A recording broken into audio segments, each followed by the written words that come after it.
Should in God we trust be the motto of these United States. Because I'm a white person, does that mean I have white privilege? Plus, why is Eminem saying F Drew Brees? Why was there feces found in the bed of Johnny Depp? And can you now make $1,000 for playing Animal Crossing? These and so many more questions will get answered today on the Joe Padula Show. Absolutely. He doesn't wonder what it's like on the ground in Afghanistan. He's been there, serving our country and defending Lady Liberty. Absolutely. It's the Joe Padula Show, Clarksville's Conversation. Ha ha ha. Ooh. I'm ready for the weekend, but before we get there, we got some things to talk about today because this former combat correspondent, soldier with the 2nd Brigade Combat Team Strike, 101st Airborne Division, Air Assaults, is ready. I'm ready for some real talk. I am ready for some real facts. I am ready for your real opinions. And I'm definitely ready to party with a purpose. So, intern Shane, shut the door if you could. Thank you, sir. Thank you, thank you. Now I'm ready. Now I'm ready. Thank you, intern Shane. Haircut looks good, by the way. Here, quick, pop in the camera real quick. Show it off. Yeah, look at him. Look at him. He looks like a Street Fighter character's kid. Right? Yeah. Fresh soldier from 21st place. Yeah. Yeah. But yeah. Hey, thanks for checking us out. Like I said, we got a lot of things to go over here today, but hey, make sure to share this on your timeline, all right? We got this thing where they don't like, I don't know, Facebook doesn't like promoting honest and interesting conversation. Some report it as hate speech. I am not hate speech, my friends. Just trying to have a civil dialogue. Not a monologue, a dialogue. Speaking of the dialogue, what's up, Lawyer Wayne? What's up, Joe? What's up, Bay? Nothing up. Bay? What up? Good times at Wicked Good Trivia last night. Where is it? Yeah. Bay's a cook over there, by the way, at the Wicked Good. He's very good at it. Very good at it. So, yeah, we had a nice time. So, every Thursday's at Wicked Good. Shameless plug. Glad it went good. 7 o'clock. Coach Chestnuts! What's going on? Oh, my God, I didn't even see you there. Slow motion, man. Where Slow you motion. been? I've been teaching a 5th grader. A 5th grader. Yeah, they shut down the schools in New York like they did everywhere else, so my son had to come in town, and I had to get him through the 5th grade so he can make it to the 6th grade. So, you had to go to New York. I went to New York, brought him back here. Did you drive? When was this? This was the 3rd week in March. Oh, okay, right when it was all happening. Right. His mom had to work, so he would be stuck home by himself. Can't have that. No. I'm home sitting twiddling my thumbs, so I got to make sure my son make it to the 6th grade. Now he's back. He's back in New York. He just left Wednesday, and he's going to 6th grade with flying colors. Did he have to be in a 14-day quarantine since Tennessee was put on that fascist list that Yes, New he is York and enforcing- Jersey was doing? It's actually really enforcing it. I know. They took when they flew back in, they took her driver's license number and annotated her address and everything. Yeah. To document where they're supposed to be staying for their 14 days. Awesome. So New York State is definitely serious about See, it. I'm using that as an excuse not to go home and visit my folks. Okay. Yeah, that's a good excuse. I was like, I can only get a week off, but I need 14 days for the quarantine first. Right. So, Right. just not working out. No, I'm kidding. I'm kidding, Mom and Dad. I want them to come down here. Yeah, absolutely. Really? Oh, of course. Nah, I don't want nobody visiting until this is over. Not from New York, Not from anywhere. Oh, they're good. Lower Wayne. just in general. They got the antibodies. Yeah. Right. They do. Oh, they do. Oh, my father's got a hell of a story. He was working or is still working. Well, he can't retire. You know how old school people are, right? Can't retire. So he's at the veterans home there. You know, he served in Vietnam. He's He paid his dues. Yeah, he's a tough guy. So he works at the veterans home over there. And man, they had over 120 deaths in that freaking I believe it, yeah. in that veterans home. And he had it. He had it in January. Wow. Yeah. But he was in there going into work every day. He said they made him put on this like Tyvek. outbreak suit, Yeah. right? Tyvek material. And he kept on complaining. You know, it made his balls balls itch. Right. You're going to get an angry phone call later. The moisture buildup. What are you talking about my balls on the show for? All right. What are you doing? Moisty balls. And that's an accurate impression of it. And he does sound like Tony Danza from Who's the Boss, right? Hey, Angela. Robert Russell, what's up, man? Hey, thanks for having me, guys. Hey, great to have you here. You guys hold every Wednesday. You guys have a meeting. The Atheists of Clarksville. Or did you guys change your name? Well, It's Free Thinkers. Free now. Thinkers, right? Beautiful. And you guys meet every Wednesday, and you have great conversations and debates. We try to. Where do you guys meet up at? At Evil Nash Brewery. Evil Nash. Down Nice. on 10th. Yep. That's what's up. And soon we're going to be talking about In God We Trust, because it is a national motto, but should it be? We're going to have a civil conversation about that. And that's what I love about you guys, you know? And intern Shane, on that camera, if you could pan over, because, yes, we got JoJo Jimerson. What's up, JoJo? How you doing, brother? Doing good, Doc. Oh, yeah, let me get that microphone up on you. Now, JoJo, I'm glad you're here, and soon we'll get you in the hot seat, because after we talk about In God We Trust, I got to know about this white privilege. I got to know. I got to know if I got it. And if I got it, how do I get rid of it? Well, maybe I'm allergic to it, but we'll find out. And are you going to be, I got a keyboard. You going to play the keyboard? You got a keyboard for real? No, I wish. We got one downstairs, though. We do. Where do you play? I play at Living Word Ministries. Awesome. But you don't sing? No, I'm not a singer. I love singers. I love music. I love live music. We haven't had live music in a little bit, but we'll get it back going. All right, so let's go right into this one. Here we go. Boom. Sorry, Glitch Mob. I got to put you on pause. I got to back off. See, the peas are popping. I don't like it. And I just looked at intern Shane like it's his fault. Yeah. Sorry about that. It has nothing to do with you. You're good. All right, so In God We Trust. All right, intern. Put that camera back where it needs to go. Thank you, Lawyer Wayne. I get to boss the intern around, don't I? Ouch. Just, he should have said please. You don't say please to an intern. But he's What's the intern point of having Shane. an intern?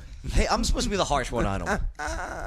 That was my problem. I was harsh on all the other ones that didn't last. Oh, okay. He's the You're longest trying a lasting intern so trying a far. softer touch. They didn't last for a day. Please, or- intern. Bay, remember? Thank you. Remember, I made the one girl Frankie call me Coach Padula. Yeah. Because she wouldn't listen to me, but she would listen to her soccer coach. Yeah. And then I made her do push-ups.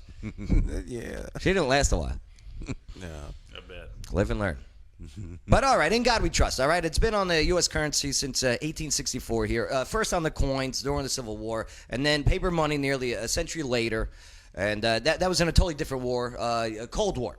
All right, and you know they had these debates in Congress and Senate about making it on the money and the U.S. motto. And the quote is a symbolic weapon against the Soviet threat of communism and Marxism. And what's the one big thing communists didn't believe in? A higher power. So in retaliation to Soviet godlessness, I should say, in 1954, officially, under God was added to the Pledge of Allegiance. And then it was 56, I believe that you first saw it as the official motto. Right. Because it was changed from E pluribus, what's it called? E Unum, pluribus unum. which means of Out of many, out of many, one. One. Right. So, and then they changed it to In God We Trust. So, in my eyes, a grand gesture to separate that freedom from communism. I get what they were doing. The Cold War, right? The big Red Scare back then. Everyone's remember, right? Mm-hmm. But yes. So Robert Russell, thank you for joining us. So why do you feel that In God We Trust should be removed? I think there's an obvious argument that the In God that we're talking about is a singular God that has to do with the Judeo-Christian population here in the United States. So it just depends on, since the melting pot of America is so vast, that we're actually talking about multiple gods in multiple different religions across the United States. And if everybody has citizenship, then how do they express their belief in that one God? Because I don't think that when they put it on the money or put it on your license plates, they were talking about Krishna. They weren't talking about Buddha. They weren't talking about any of the other gods. So what proof gives you that, or I'm not saying proof, what makes you think that it's endorsing one specific religion or two? Well, because it literally says in God, not gods or higher powers, or I mean, it just kind of feels like it has a singularity to it that no one is going to subscribe to. And when you're talking about the utility of the United States, it's just a big thing that we did to push back against the Soviets. So if it stands now and we're trying to be more inclusive in all of our populations, then why do we keep up with this one motto to keep the people united? Now, I saw the, people debate this. This has been an ongoing debate for quite some time. And I always hear the separation of church and states.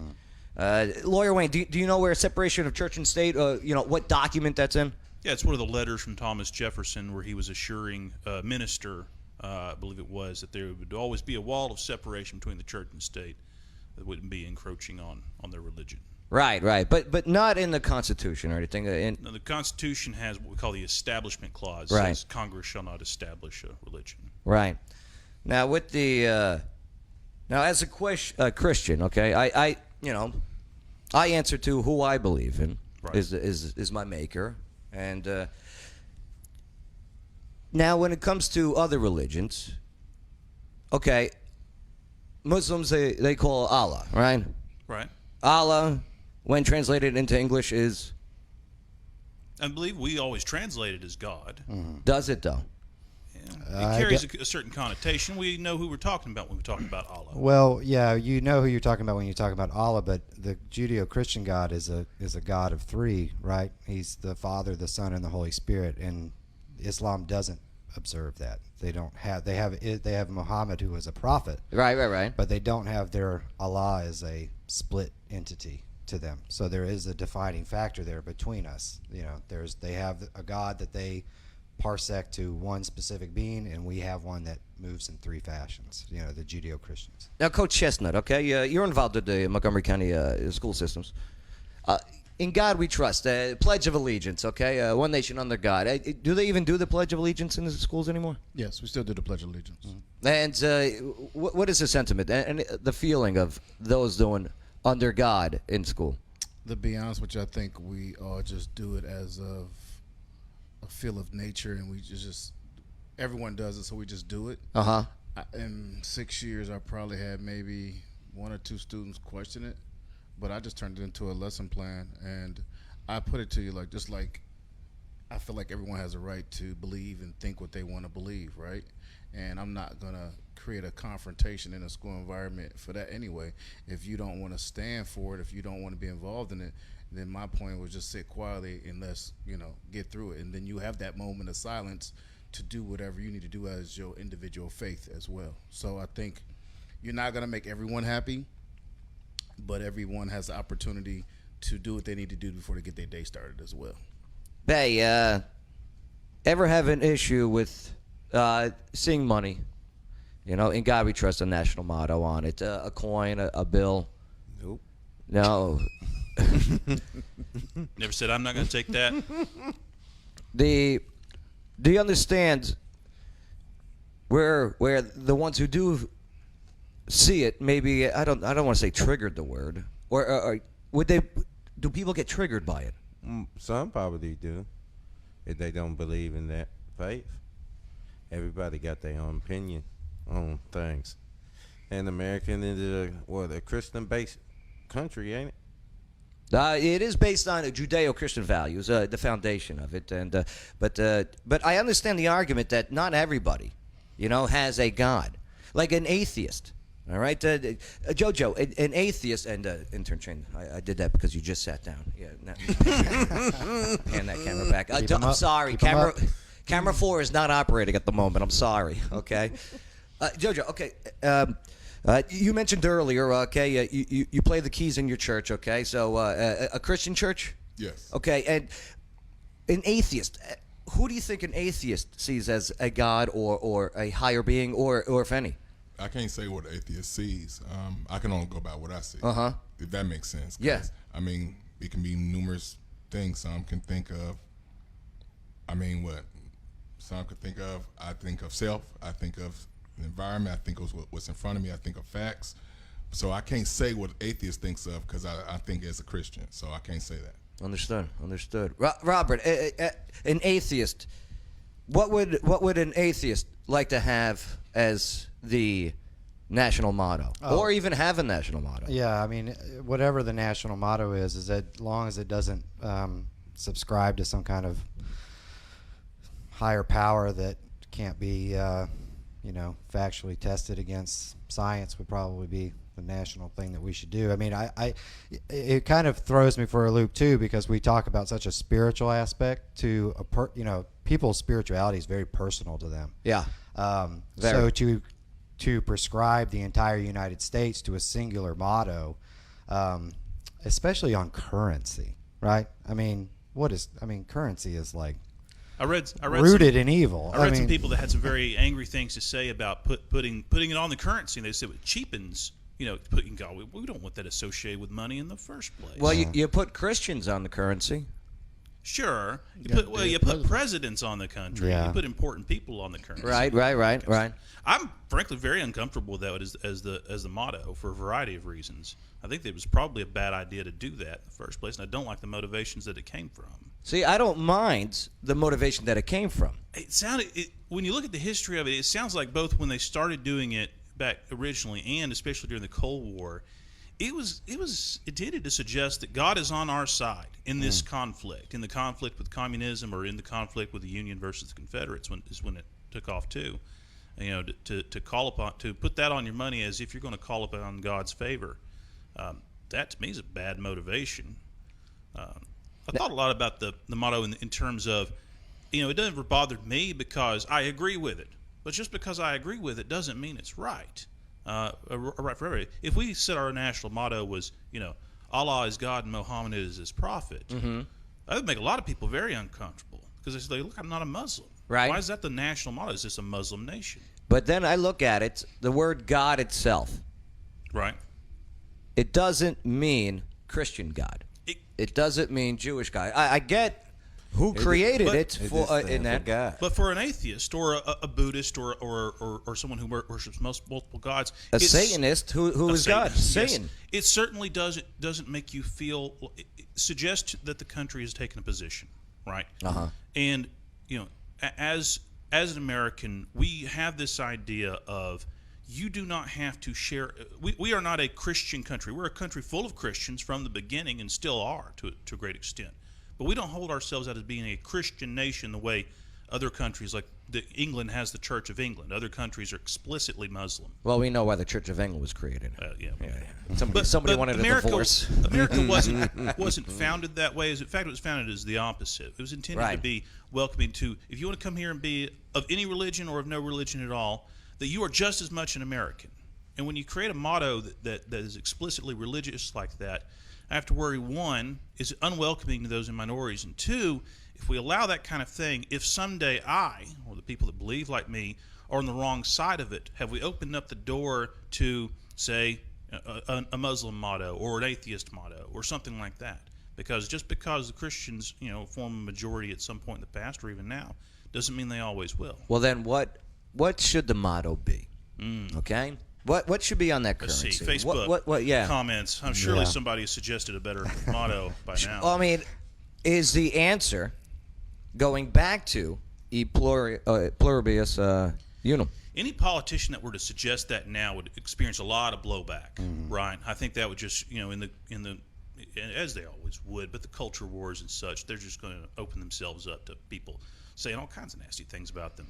They ain't gonna do it during an election year anyway. Yeah. No, Yeah. not That this. conversation we had. So on a in practical March- level, I don't think anyone's got the guts to do that right now. Maybe we should take all the presidents off the dollar bills and put state flags and animals. No. The state flags are very problematic, and I animals are too. I just say we create more bills, like a $7 bill. Okay. All right. We need more. Here's a $12 bill. We need a greater variety of Yes. bills. That's your. I agree. that's your That's plan. my answer. All right. Or just That'll you- go on all the bitcoins. Yeah. what's the Tennessee state motto? Do we have a state motto? Yeah. Go Vols. Is it Go Vols? It's a Go volunteer Vols. state. I know we're the volunteer state, but do we have a motto? Alexa. I'm sure we do. What? Alexa, stop playing music. Alexa, what is the Tennessee state motto? The motto of Tennessee State University is Think, Work, State. Serve. Yeah, that's the state university. That's boring. My wife suggests that the motto be "A fool and his money are soon parted." That would be good on money. Yeah, print that on the money. A penny saved is a penny earned. There's our motto. That's pretty good. Leader be led. JoJo, what do you think? What should be the motto? Should we change it? Should we change it?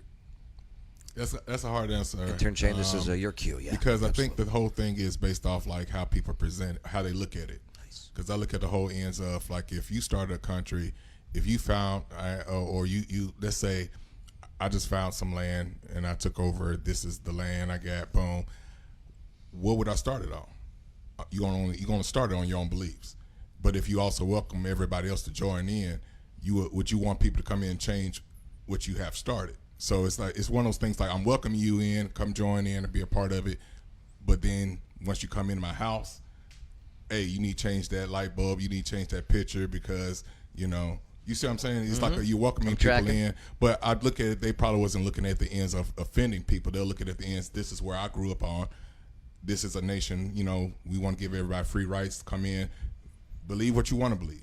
But I think, man, when we push in towards other beliefs, like, hey, now you need to respect our beliefs, we're not pushing that on you. Yeah.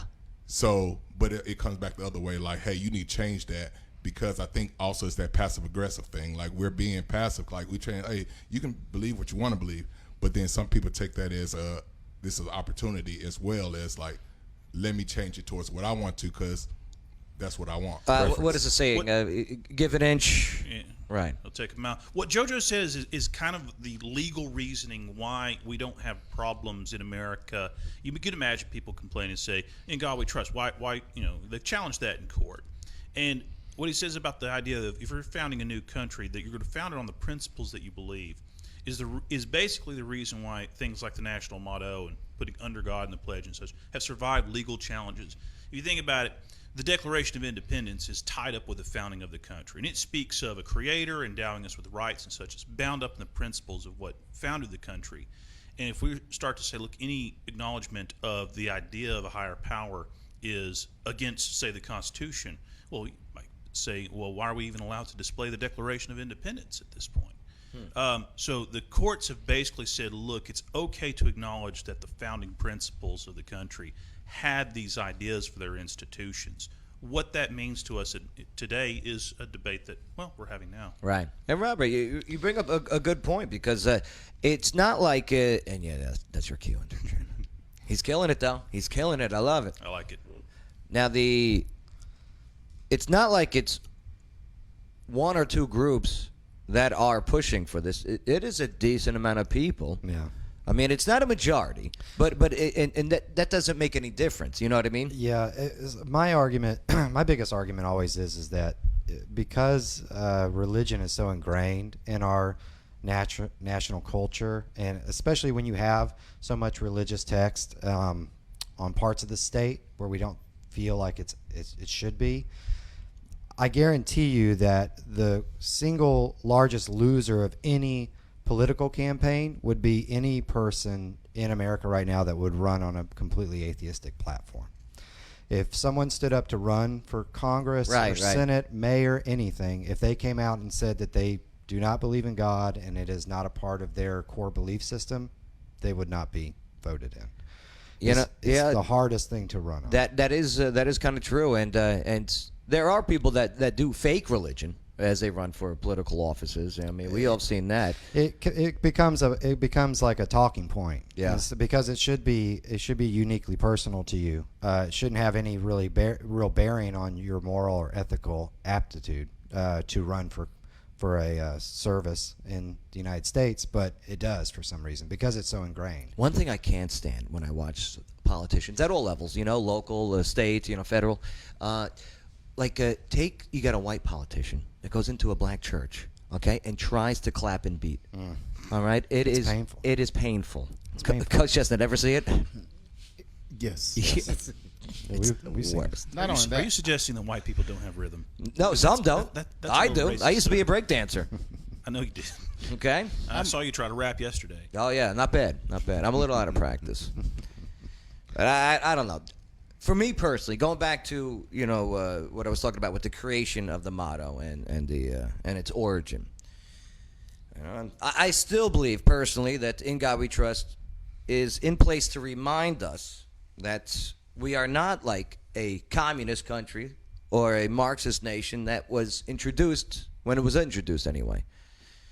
And that there is something above government, whether it be, for me, a higher power like my God, or, I don't know, for other people who don't have a God. I look at it as if they are their own God, if they will. They're in control of their own life. Okay. I live for a higher power. And it could be that if I didn't have a God, I would live for me. I do what I do because I'm told by words that were in a book given from my God. If I didn't have that God, I would just be doing what I feel is right based on my own Intuition.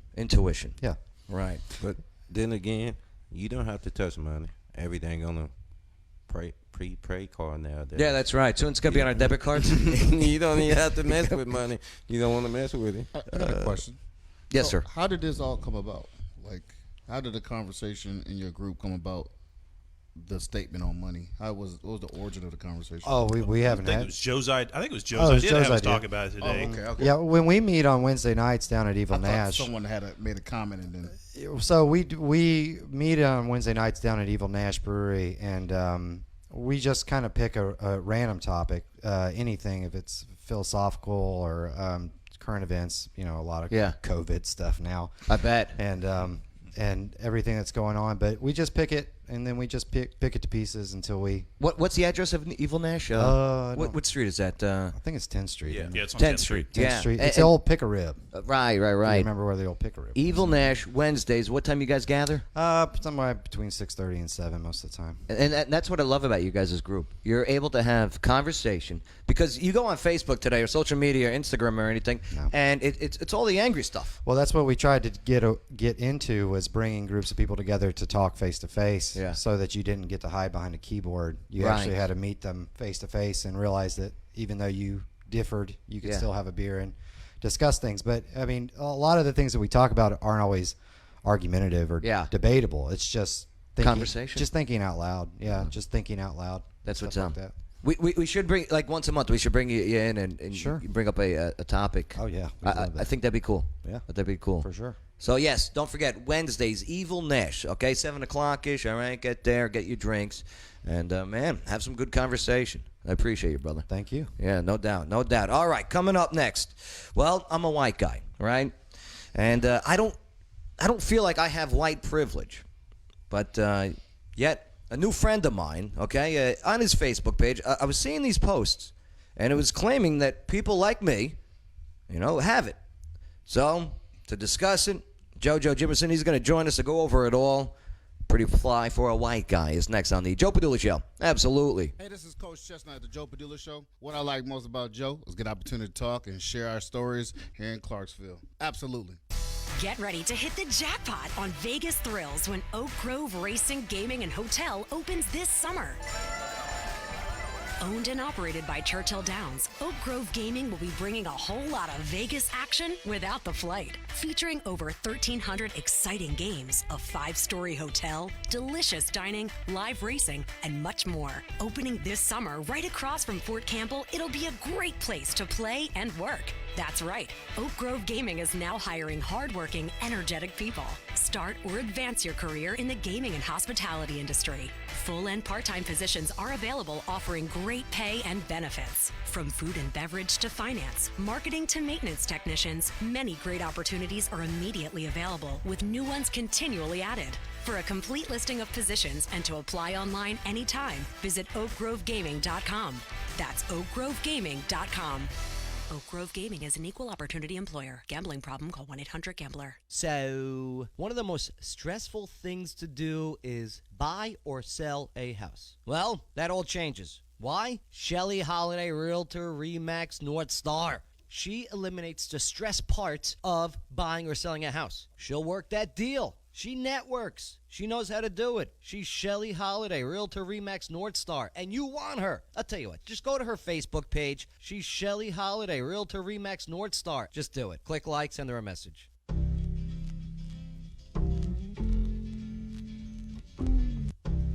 Joe Padula Show. Absolutely. Lawyer Wayne. Oh yeah. I gotta get to some of those meetings on Wednesdays. Yeah. I can't though soon. Why not? And I'm sorry, Robert. Yep, there you go. He picked up on the cue. Sorry, Robert. On Wednesdays. You live like 2 minutes from there. I You know. could jog there. But we're starting trivia on Wednesdays. Oh, okay. What time's trivia gonna be? I don't want to cross promote. Take away attention. Too late. No, it's fine. Come to our meetings first, and then you'll have a higher elevated trivia. We should do. Or mad as hell. We should do trivia at the conversations, right? Sure. Like, what was the original model of the United States? You can get all kinds of trivia ideas, yeah. Yeah. You get a free beer? Yeah. Oh, I like it. Damn. We're going to be doing that at Chemo's, the new Hawaiian restaurant downtown. Nice. Oh, wow. Yeah. Maybe we'll switch days. Oh, maybe you guys could switch days. or do it at Chemo's. Oh, no, we got Evil Nash is good. Yeah, that's our good spot. They got good beer, too. Do the trivia, then come over to Evil Nash. Okay, deal. Yeah, we're there late. Yeah. Oh, that's right. Shut Yeah, it we down. usually shut it down. Yeah, we shut it down. Okay, good. All right, that's what I'll do then. All right. Come in there all yawning. I'm sorry. Yeah. But all right. Good job, intern Shane. Sorry about camera 4 not operating today, but we're making it work. All right, so I'm a white guy, right? And I sure don't feel like I have white privilege. Yet, new friend of mine, okay, his Facebook page, I see a lot of these posts claiming that it's real and that people like me have it. So, here to go over it all. I know, touchy subject, but gotta talk about it. You know what I mean? You just can't type stuff and yell about it. Just you talk about it. That's what we're gonna do here with JoJo Jimison. So, ladies and gentlemen, JoJo. Soon we'll have you back in to play the keyboard too. Sounds good. Yeah. All right. So here it is, JoJo. Thanks for being here. What is white privilege? Well, white privilege is pretty much, let's say, privilege. Okay. You have something someone else doesn't have, or you're able to do something that of a lesser group or abilities. So Here, I'll get up on that mic a little bit more. Yeah. My voice is just maybe a little too low. So. I love it. It's a good, very velvety. Yeah, I heard that before. Nice. No, but so it's mostly towards the whole thing of what people the advantages of a system or like towards white privilege. It's the ends of of a race that okay, we can do this, others cannot, and most of white people don't know they have it because they never had to experience anything on the opposite end, if that makes sense. For example, you can look at, there's some studies with even children when they look at a doll. They'll look at a picture and say, is the white doll good or is the black doll good? Pick which doll you prefer is the best doll. And majority of the whatever race it is, they'll go to is the white doll because it's mostly looked at the white doll is the good doll because of maybe ads or advertisements or things that they was taught when they was younger or passed down in generations. So when it goes to the white privilege, it's a lot of things that was built up to make towards the white individual to look as they're good, but any other race maybe be a little under that. Okay. Well, with the advertising, like take the, follow the money, right? When it comes to advertising, you want to reach a demographic, so you advertise for that demographic, right? That's how in the broadcasting industry you have your demographics that your target demographics. And if there's a lot of ads for white kid dolls, 61% of the population's white, so I can understand that part. And if you break it down, it's what was the 2018 census? It was 61% point something whites, 18.9% was Hispanic, 13.8 I think was black, 5% was Asian. Pacific Islander was point something of a percent. But nonetheless, I can understand where advertisers are just targeting more money. So I don't see that as white privilege, as the dolls. But I hear what you're saying, though. It's just an example of it. Yep, absolutely. Can I piggyback off that? Please do, Coach Chestnut. So to add on, you don't take white privilege as such a bad thing, because every one of us have some type of privilege in certain segments of our life. Right. Oh, I'm not taking it as a bad or a good I'm thing. speaking Yeah. I'm not even just you, just Yeah. people in general, because now when we speak about white privilege, if you even put it on Facebook, they'll block you, which is crazy, because that's the best opportunity to have a good explanation and conversation. We're about it. lucky we're not shut down right now. Yeah, I believe it. You know what I mean? And that's to say that they won't do it later, right? You've been on shows that they've done that to Yes, us. absolutely. They shut me down. Conspiracy Theory Thursday, back. Yeah. Oh, But boy. with that being said, it becomes a problem when you use the privilege to oppress another group. That's when it becomes a problem. Okay.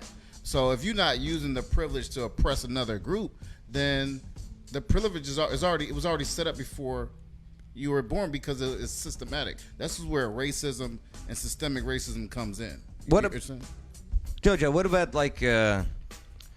would there be any black privilege? Would there be any Hispanic privilege? Would there be any Asian privilege? Almost definitely. Yeah. I mean, let's go into the reality of it. Let's say sports. When you look at basketball, you're looking at who's going to be the best athlete. First thing they're going to look at they look at this African American man. He has this build. He's 6'1". They're going to automatically think off top, he's going to score this many points. He's going to be able to do this versus any other race. Then you go towards anything towards, let's say, soccer. And you got people all over in Europe practice. So you coming from overseas, from Europe, they're going to automatically think, hey, man, you're going to kill in this sport. So a lot of people go by their own views based off also it's just pretty much what we're trained our eyes to see. And that's why I say it goes based off still, commercials, Right. TV, movies. What's the word I'm looking for? When you base it off of people, I'm trying to think Race of culture.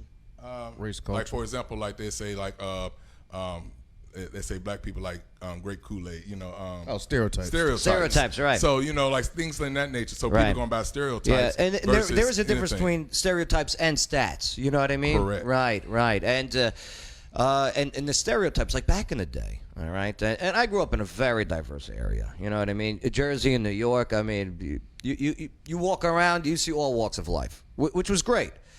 But I'll tell you, it was very cliquey sometimes. Mm-hmm. Do you know what I mean? And we all got along with each other. But majority of us stuck to our cliques. And we were taught that by our parents. They were taught that by their parents. They were taught that by their parents. And then, you try, and we did. We broke our cliques and hung out with all different types. I mean, for crying out loud, this one girl, I mean, I couldn't believe it. Isabella, forget about it. But that's a different story.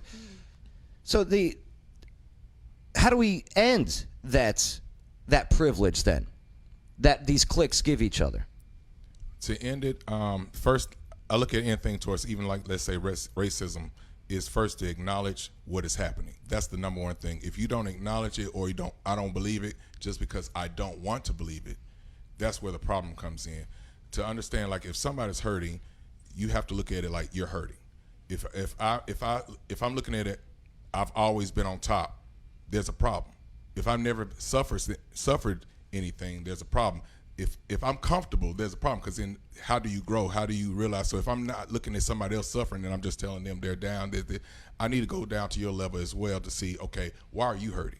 Because that's the thing of being brothers and sisters, being a family, being a country, is also the people who you feel is low or going through, you need to reach down to them and get on their level too. So when you see people, even let's say on the ends of homeless, going down to that level, I need to reach out to you. Why are you in this situation? So towards killing white privilege and all that racism stuff, I have to first open my mind up, my ears up, and realize just what I know and what I experience ain't the only way or the only thing. Well, then, if white privilege needs to be done away with, then all the other privileges need to be done away with also. Correct. That's a tough battle. That's not going to happen, though. Right. Because sometimes some people want to be different. I mean, we all want to be different, but at the same time, we all want to be the same. And there's people of all races and colors that love being a victim also. And that is the reason why it will never change. And I don't think that's a race thing right there. I think that's just an individual thing. I think that's just a poison in some people that they just want to be the victim because. And in conversations, I found this interesting because many conversations with all walks of life, it's so many people. It is mostly the ones who do get the, if you want to say, offended or like you have white privilege. It is mostly the blue collar workers, white people, or my white combat veteran battle buddies, who are the ones going, I don't have white privilege. Do you know what I mean? As opposed to maybe a white collar, more of my liberal friends. Why is that? All they have to do is look at it from this perspective. When the statement is given, they're automatically offended because of the connotation of it. Just like if you use the N-word, right? So if you look at it from this perspective, that if you bring up the subject matter of white privilege, if you're not using it to oppress another group, then it's not your battle, it's not your fight, it's not your problem for the most part. However, you have to call other people on it when you see it's being used to oppress another group. The number one, no matter what race. Right. But the thing is, you're not going to get rid of privilege because we all have privileges. Right. The problem is when the privilege is used to oppress someone else or another group. If it comes out of the United States, let's just speak to our country alone. The number one thing. Does the privilege go beyond the borders of the country? Right, because it's bigger than the privilege because you go back to racism and systemic racism. In order for us to move forward anywhere, we have to acknowledge the fact that racism is still alive and still working, and it is systematic and systemic. It's a institution. Where is racism in our system today? Everywhere. I need an example. Okay, so if you want to go from buying a house, getting interest rates, living in certain neighborhoods, being targeted to move into a certain area, not moving to a certain area. But it is illegal. It's illegal, That's but right. it's still been accepted. Mm-hmm. Because Okay. we're not calling each other on it. So, for example, let's say if me and you go get a mortgage, right? Right. And we both go to the bank. They give you 3.45 and they give me 4%, and our credit history is equal. If I don't even know that you got the lower rate and you don't call up that person upon that, right. that's vice versa. Right, but if I'm not aware of it, the thing is, we have an inherent situation that, okay, we're just happy that we got the loan because many times we wouldn't even get the loan. You understand what I'm saying? Okay. So when you will go in the bank and you may say, I'm worried about getting a low interest rate, we're almost worried about just getting a loan in itself because systemically. There's no proof of that. Where's I just asked for a specific proof. When it comes to the housing? Show me, that's what I want. I want a stat. Give me a stat. It's illegal now. Yeah. There's plenty of that in the past, especially. Right. That was just Absolutely. official policy. Right. Yeah. Of course, I'm not denying And the that. leftovers. One of the things that people with your history, carpetbagging down here, and That's taking our right. jobs, Damn Yankees. don't understand necessarily that the leftover effects of original systemic racism. I can tell you exactly how it works. All right. So here's what happens. If you exclude a certain segment of the population, such as black people, from being able to go to certain schools, being able to get certain jobs, being able to live in certain areas and stuff, then even a generation or two after that or more, right, is still walking Still around. gonna feel the effects. Now they can go to the same schools, get in the same colleges, things like that. But the assumption is still that the backgrounds are tied up, that their family histories aren't as good as, say, an average white guy. And one of the best examples to me on this is look at our first African American president. He did not come from an African American family. He came from a Kenyan family and a white mother. His background was not one. His ancestors weren't brought over as slaves hundreds of years ago. His ancestral history was not tied up in the systemic racism. And brought up pretty wealthy. And so he that's right. rises to the top. But even so, because of the color of his skin, right. because he looked like the people whose families had been oppressed in America for so long, he would have been treated and is identified that way. Same with your family. Your family came over as immigrants long after the Civil War and that yeah. kind of stuff. But because of the way you look, people look at you and assume you must come from a family that has a certain background, that has a history in this country, just because of how you look. Damn Dagos. Yeah, and they don't know that if they don't, unless just like until you open your mouth and then we know who you really are.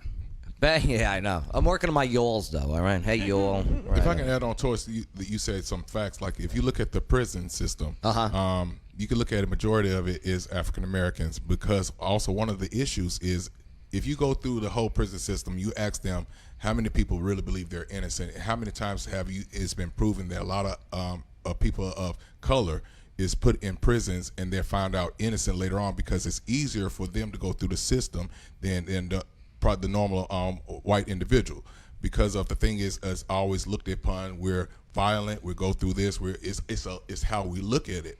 So that is a number one proof, and it's evidence. Like you go through research and it's proven that black people, not just black people, just people of color will go in the prison system and stay there even longer than any other doing the same crime. That's why that First Step Act, okay, that got passed a couple of years ago. It was even before then. Oh, this is talking about Bill Clinton. Yeah. I know what they passed in the '90s was almost a death sentence, if you will, for nothing. Because even if, like, for example, for today, like I'm 37 years old. Even when I go you look to young.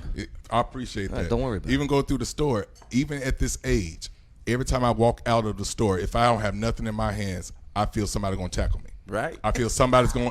I thought I was the only one. But here's the thing. I'll tell you this, you though. want the proof, right? You back home, that's the same way for me.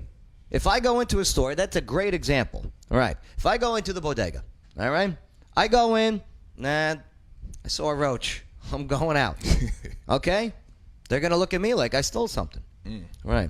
It's interesting being down here, though. You see the difference? No, there is a difference. There is a difference between North and South. And I can tell you. Here's an example of my white privilege. Right. I get stopped going out of Walmart, especially, all the time. They want to check my bags. They want to see my receipts. Since I was young. That's right. All the time. Right. I have never once questioned whether it's because they're racist, because I ain't black. Right. I know why they stopped me. It's because I look like this, right? They're beardists? But if I were black, right, even if that person wasn't being racist against me, I would have in the back of my mind the worry that they are. And I'm privileged to never have to worry about that because of the color of my skin. And I didn't deserve that. I didn't do anything to earn that. But that's just a little way that you can walk around as a white person and never realize the privilege that you have until you to people that don't. Now Robert, okay, you don't mind we bring into this one, right? Sure, yeah. So Robert, you okay? Have you guys discussed this in your groups, white privilege and stuff like that? I think we talk about what the current culture of the United States, kind of the cancel culture kind of stuff. Yes, the cancel culture. Yeah. So what's your take on it? I think you guys have a lot of good points. I think that what you were trying to look for is like specific proof of privilege would be, in my mind, a real quick thing to look at is the richest person in America. And now look at the richest black person in America and look at the difference between what they were able to gain. So you have multi-billionaires, and then you have the richest black person in America is nowhere near that. There's a huge gap, and that's a privilege. That's a privilege that like Bill Gates and them afford. That, but they say, argument-wise, okay, take Bill Gates, right? So here's a guy, didn't come from too much and built his company, right? IBM, right? And boom, boom, boom, and made a lot of money. Mm-hmm. Good for him. The richest black guy out there, I don't even know who. Maybe I'll ask Alexa. That'd be an interesting one. Alexa. Who is the richest African American? Oprah Winfrey. Oh, of course. How much she worth? I don't even think that's accurate. I don't think it's No, it can't be. It's a black man. I forgot his name. How much is Oprah? Alexa, think it's like a Nigerian business. They use such a terrible picture of her too. I got the Alexa where it shows the pictures. Right? They could have used a much better picture of her. Alexa, how much is Oprah Winfrey worth? Oprah Winfrey is worth an estimated $2,700,000,000 US Yeah, dollars, yeah, and she right. receives a salary of $300 million. Founder US of dollars. BET is worth more than that. Right. But even if you look at Oprah, yeah, she's worth $2 billion. But look racist. what she had to go through to get the $2 billion. Yeah. You understand? I know. She had the Color Purple. Terrible movie. Well, no, even beyond that, look, Yeah. she came from the South, right? And she Tennessee girl, right? Right, and her family was put through X, Y, and Z, without going into detail, just to make ends meet, just because of the system that was in place. Oh, and I hear you, and I'm glad that the difference between the North and South was established, just scenario wise. Because don't get me wrong, you still got people, racist people up there, but like I said earlier, the cliques. Do you know what I mean? You know, New York, Jersey, Philly, Detroit, Pittsburgh, all the places with high taxes. Right, those are some of the most segregated cities. Yes. in the world. You go there and African Americans live over here. Mexicans live Absolutely. over here. Puerto Ricans live Right. over here. Oh, that's the Polish other people side of live the over here. tracks. Yeah. Exactly. And everyone stays in their own area unless I feel like getting some Italian. But then you got to make sure you know what Italian restaurant to go to, because you're not going to be welcome at all of them. It just depends, and that's trial and error in itself. So, will that ever change? It's changing all the time. Do people have a right to be inclusive to their culture? You have the right, but when you hold other cultures down from progressing, that's where we have the problem.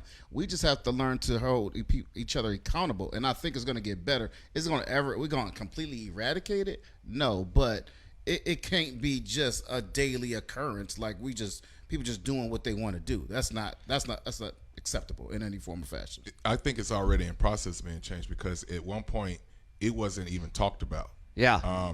When I was young, we knew as African Americans what white privilege was, but we didn't speak it. We didn't talk about it. The thing is, what brought it to light was actually when people started getting cameras and videos, and now you seeing this happen and this happen and this happening, and then you have an audience that sees, oh, this does happen, versus I'm just hearing it from your mouth because I'm just thinking you just complaining. I'm just thinking you trying to, the ones that just complain about everything. Now there's evidence. What do they call them? The Karens. Yeah. Right. I mean, for example, like I'm just doing this, and you want to call because of this, or complain about this, because the thing is, back in the day, people used to get fired just because they didn't like your smell. They didn't like because you didn't say, you didn't open the door for them. They'll complain. All kinds of stuff. Dated a girl like that. Yeah. So that's what I think. I got think fired if I didn't open the door for him. Because it's been presented now into the local stream. Everybody's now seeing it. So now we're speaking on it. So that's what's going to help it. An issue recently, though, and Bay, I think we talked about this a little bit, is the white guilt. Where I see people saying hello to black people, strangers, like at the supermarket. Who do we talk about? Jimmy Terry. Yeah. Okay? And it's ruining, because I'm always a helloer to anyone. Always. And now when I say hello, I get to look like I'm doing it out of white guilt. I've always been a helloer. Yeah. I think it's only because of the climate we're in right now. Yeah, it's interesting. Right now, everything, let's make this clear. Nothing's going back to the way it was. No, it's not happening. It's not. This is really the new world order, right? But don't say the new world order. Oh, we don't. Yeah. Facebook, we still on? Yeah. But if you think back to, remember when 9/11 hit? If y'all remember this time? After 9/11, this was the best country in the world. Right. Everybody loved was everybody together. for like literally 18 months. Yeah. Because we came together against one enemy. Yes. Now it seems to be more internal. Yeah. We're our own enemy now. And I'll tell you, there is a privilege that I do have, and it is an American privilege. That is for damn sure. I mean, we all have it. We just got to find a way to realize that we have it so we can be unified again. And we're in the process of that now. And everybody has to receive it. Right. Because the thing is, exactly. You might receive it different than I receive it. Yeah. So that's the other thing, because like I said, when I get pulled over, it's going to be a little different on my end, because that's just how I know how I feel when I get pulled over, even if I just got a broken tail light. Yeah, So understood. Well, even the way you're trained to act and respond. Because literally my hands go like this on top of my. Well, I ain't doing you all should that. see me. I I I have literally done that. I turn the interior light on and put my hand on it. Smart move. You got to put that interior light on, so they see something. They got Some people threw their hands out the window, all that stuff. So I live in always hurry and chug my beer. I live in a predominantly a black don't drink and area, drive. where I live now, and I'll tell you, it has been. I have great neighbors, and they have been very, I guess, understanding of me. But you're not normal, Joe. I don't even mean that in a negative way. Take offense to that. If you take your personality, how you carry yourself, you've been in the military, you've been overseas, everyone hasn't experienced that. So you have your whole energy and vibe is completely different than most. Well, then that's how we fix this. You understand? That's how we fix the whole privilege thing. Yeah. We send them to the military. Well, first they go to New York. Okay. No, first they got to go to Jersey. Okay. Drink the coffee. All right. Second, you get the dirty water dogs in New York. All right. Mustard with the deli mustard, not that yellow crap. You get the mustard with the red onions. All right. Then you go join the military. They use red onions on hot dogs? Yeah, in New York? absolutely. They don't use white onions? No. I definitely think travel You are is weird. key. No, I am weird. The more we travel as individuals, yes, when exactly. you, like you said, we have the American privilege. You're right. Like I thought I knew about it until I went overseas, like going over in Europe and Italy and Germany. You like, oh, we are. People really don't like us. They don't care if you black or white. You're an American. See, and In your to be honest with uniform, you, I don't care if they like me or not. Well, I was a little nervous because where I was at, they blew up our post office, and I was like, well, okay, you really don't like us. So I don't care what outsiders think of us. Nope. Because we have to focus on ourselves before we focus on their opinion. The biggest thing is to learn from like different areas. Like I'm from Memphis, so I was in an area how they had a system. I'm so sorry. Oh no, I mean I'm born and raised, but I love it. I won't live there, but I love it. Intern Shane, get him the hand sanitizer, all right? But my parents started me in a private school, was predominantly white, and then my middle school was the neighborhood school was predominantly black, and then my high school was actually that same crew from each area came together. So that gave me the ability to learn from both sides. So it also brought an understanding and a relationship. So if everything's always separated, for example, like you can't come to this side of the town, you can't go to school here, you can't do all these things, that's what separates us. And that's when we got different learning. We don't get close to each other. We don't build relationships. And then we come up with our own mindset. That's why I like school choice. You know what I mean? I like that. It's like I dealt with racism on all sides. Do tell, Bay. I dealt with black folks, Puerto Rican, white folks, Japanese, all that. You know who's the most, in my opinion, in my learnings. Do you know who the most racist is? Asians. Listen, I'm just from my experience. Oh, because I learned words because I had Asian friends and they told me words, and I would hear these their parents speak. Oh my god. Yeah. So what did you do about it? Me? Did you learn the language? I laughed. I laughed because I was hanging out with their son. Yeah. Right? Yeah. And we used to do racial jokes all the time, like back and forth to each other. We used to do Polish jokes. Do you remember Polish jokes? Do those count? Well, it's a culture. They will now. Right. Italian jokes. You know what I mean? See, my crew, we didn't do that. But I grew up in, a pretty diverse group as well. And we had, it's just certain things, we didn't play fight a lot. Oh, no. It's just either it's on or it's not. So, but I grew up in a more tense environment due to race. I grew up in the housing projects where race was an issue and a whole lot of things weren't funny. You know what I mean? If you didn't play with a Tonka truck, then it wasn't funny. The jokes are more of what was mentioned earlier, the stereotypes of each other. You know what I mean? And that kind of brought us, the busting of each other's balls kind of created a cohesion between us. And maybe that's just from where I come from, where busting balls is cohesion. Where here people test people to see their toughness and their strength here. Like a power trip? No, just to see where you at. Yeah. If you're gonna stand up for yourself. Yeah. Because I'm not gonna hang out with a little chump. Yeah. No. Right. Can't do that. Because if a fight break out, you gonna have my back. Yeah. Can't take no L by myself. Running. I tell you, true story. I was at this was 2 years ago. I was in Publix, and right after track practice, I went and got some chicken, and I had some potato salad. No comment. I No had comment. sweet tea. Oh, he knew it. And so the girl, she was Puerto Rican, I believe. Puerto Rican, Mexican. No, she's Puerto Rican. She's ringing everything up, and she got done. And she started smiling. She's smiling. I said, I know what you're smiling about. I said, I know. I didn't check every box with every stereotype all at one time. She's like, no. I said, it's cool. I'm not offended. Right. And then we had a good laugh, and then that was it. Right. You know, her energy Yep. wasn't bad or anything. Yeah. So, like you said, sometimes it can be a funny moment. Yeah. But when you use it to, degrade or be Exactly. derogatory, When there's or hold negative oppression, when it's there's a problem. negative energy behind it, Right.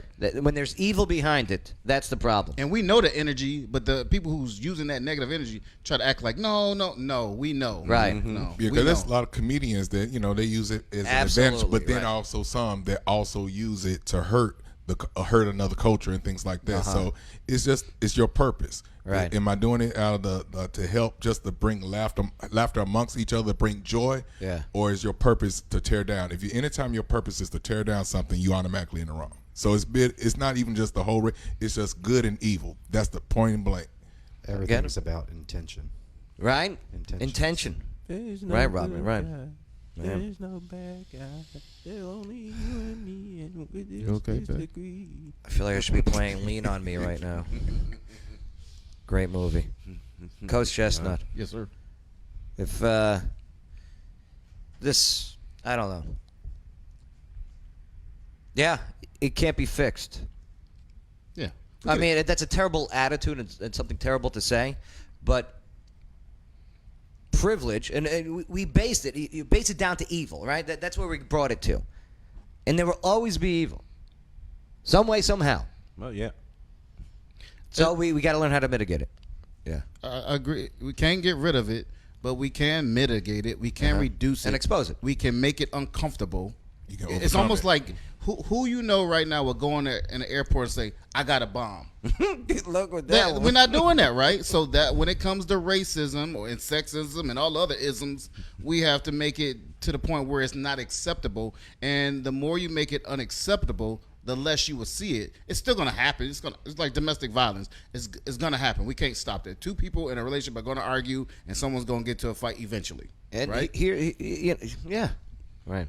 But here's where I see as an issue, okay? As an ambassador of Caucasians, okay? I didn't vote for you.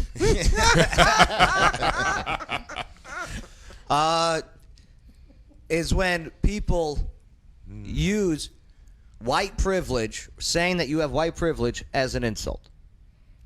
Okay? It becomes weaponized. Right. in Weaponized. certain Nice. ways, yeah. Right, Robert. But if you see, I think that's like I can't remember what your original question was, but is it just enough to take an earnest look at yourself when you experience the privilege? Is it to sit there and say like, I just got through this a lot easier than an African American brother of mine would have? Like, is there a definite reason to step back and say, oh, I just experienced my own privilege, and take account of it? Because how much are you supposed to do about it? Are you supposed to recognize it in the moment and say, actually, I want you to treat me as you would treat everybody else? Because most people are going to take advantage of it if it's available to them. Yes. Like, I watch these videos of these groups chanting, I'm sorry for my... I'm like... See, what do you guys It know? might just come from a place. No more black ignorance. person wants that. No black person standing there asking white people to say, "I'm sorry for my ancestors." I don't know. I saw the video of the guy making the girl kiss his feet. Yeah, I don't. That's Yeah, I hear you. that's- I hear you. I don't. No. I know. They trying to get views, likes. I don't know. Exactly. Power trip. I or think. whatever. I think 99.9% of most African Americans just want changed behavior. Totally agree. That's what it want. That's what we want. And the fact Everything that fair. if I Fair. say you have white privilege, one, the black person probably should be aware of the energy that they're distributing that statement. But the person who receiving it, the white person, shouldn't take it so offensive because it's prevalent, right? But then have the conversation and then make something out of it. positive. It don't always have Have to be that conversation. It don't always be a negative exchange of conversation. And adding to that, okay, when people are calling people, oh, you have white privilege, you also see in cases where they get called racist as well. And I think that word is being thrown around way too much towards people of all races. I agree. It loses its power. For example, I don't have to call somebody a racist to recognize a racist. So that's the other part. If I have to come out of my mouth and say you're a racist, I lost the whole power of that statement. Because the thing is, back in the day, it wasn't said you a racist. We just knew this person's a racist. Stay from this area, or when you come in this area, expect this. So it wasn't a public thing that just like I'm just gonna bust everybody out as you're a racist. Because the thing is, sometimes people don't know. I'm being honest. Sometimes people don't know they are acting in that way. They're not trained, right? And then there are some people that are purposely, this is who I am, and they're gonna stay that way as well. Who are trained to be, you know. right. So the thing is, there's a difference of me telling. If I'm telling you you're a bully, is that gonna stop you from being a bully? Yeah, you said that with a very deep voice, you know. So the best thing to do is present it to you in a different manner that you might receive it, that you might change how you're acting or how you presenting yourself. If I keep coming to you, you're racist, that's not going to stop you from being a racist. To be honest with you, it's going to embolden. Right. Right. It is going to make me hold on to that to prove a message to you, right? So the whole thing is, how do you help each other recognize something? So I would want, if something's wrong with me, I would want somebody to come to me the right. But if you come to me the wrong way, I'm not going to receive it. Right. I'm going to reject it. Bay, racist versus bigot. What's the difference? Nothing to me. I still don't like it. You don't, yeah. Don't be a bigot. Don't be a racist. But like you're right. There's people that are just not taught, or they are taught to be. Learn the history too. Yeah. If Read you, a book. If you learn the history a little bit, it would alleviate so much confrontation from the very beginning. Because me as an African American, I almost feel like I'm being made it to be my responsibility to teach America or white America the atrocities that happened in the past, because they left it out of the education school system, sir. Right. And so now you have this big gap of lack of knowledge, and then they will say, well, that happened back in 1965. Like, you notice that's not that long ago, right? You know, people still living. Right. Yeah, still alive. Right? And then they're like, well, as African Americans, we had a black president. Y'all should be doing better now. Okay, this started back in 1619, and we're still trying to progress. And every time that we get a leader, per se, they become they're assassinated by help of the government, right? Yeah. So now you have a whole culture that is fearful of being a leader. You don't see too many leaders jumping out there. You got to be a leader underground in order for anything to work, because you're afraid of losing your life, not just your family, your life, right? Intern Shane, what did we say to you yesterday? Be a leader. Yeah. Because right now your generation is lacking leaders. And why are they lacking leaders? They're afraid. Yeah. Well, for us, being a leader right now is being a sacrificial lamb. Yeah. Yeah. I tell you right now, I feel like this. I'm not going to jeopardize my family, per se, but my goal is to, 1, empower the youth, and 2, reduce racism and systemic racism. That's my whole motivation. That's my focus. And whatever happens to me, happens to me. That's how I feel as right here, right now. Right? That's how I'm living it. All right. Well, you got a typo on your shirt, though. No, that's perfect, man. It's perfect. E-racism. I got it. I feel like we all should have the opportunity. Yeah, regardless of course. Race, creed, color, gender, it don't matter. Where you come from. Yeah. Right. If me and you go out and have a beer, right, and we're at a bar, and somebody slap you, I'm not just sitting there. It's gonna be a slapathon. That's right, a slapathon. You know, that's good. Yeah, if you with me, you my peoples. Period. Yeah. What if it's my father that comes in and slaps me for talking about his balls earlier? That's different. That's different. If you my we're gonna cheer him on. If you with me and you in my circle, regardless, male or female, it doesn't matter. If we together, then we ride together, we die together, we bad boys for life. You know, we came here together, we leaving together. Exactly. Right. Yeah, no, and I hear what everyone's saying. I do. Lawyer Wayne, now, Bad Boys for Life. is there? Love that movie. Is there Messianic Jew privilege though? Yes. What is it? Absolutely. I tell you exactly the kind of privileges they had. when they get together, and why your voice changed? and Ben Shapiro gets on and tells you about the facts, not feelings. That's no, what the he's doing, Jewish special privilege. Yeah, absolutely. Yeah, Jewish privilege. Yeah, right. People make certain assumptions. I go talk to an inmate in jail or something. Uh-huh. You know, they find out, I got a Jewish lawyer.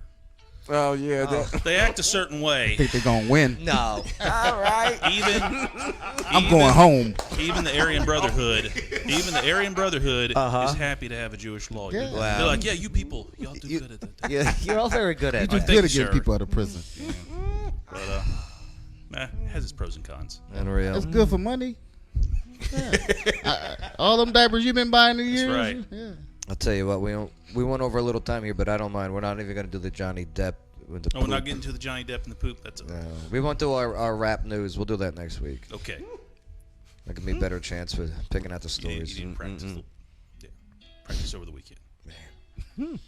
Coach Chestnut, what'd you learn on the show today?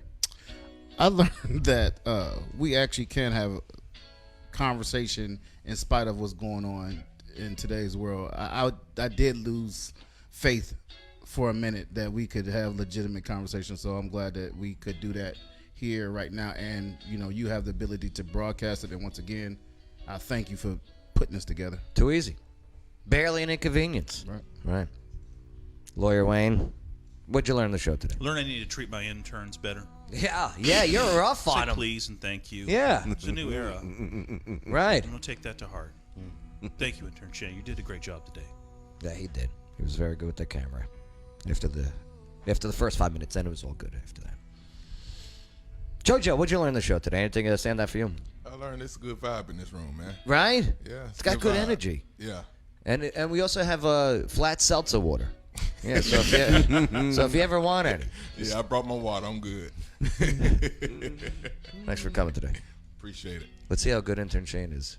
Robert. Hey. Sorry, camera 4 is not operating. What'd you learn on the show today? Anything stand out for you? I learned that it is best to recognize your privilege and then not become offended by recognizing that privilege and then turn that privilege into good. Yeah. For equality. There you go.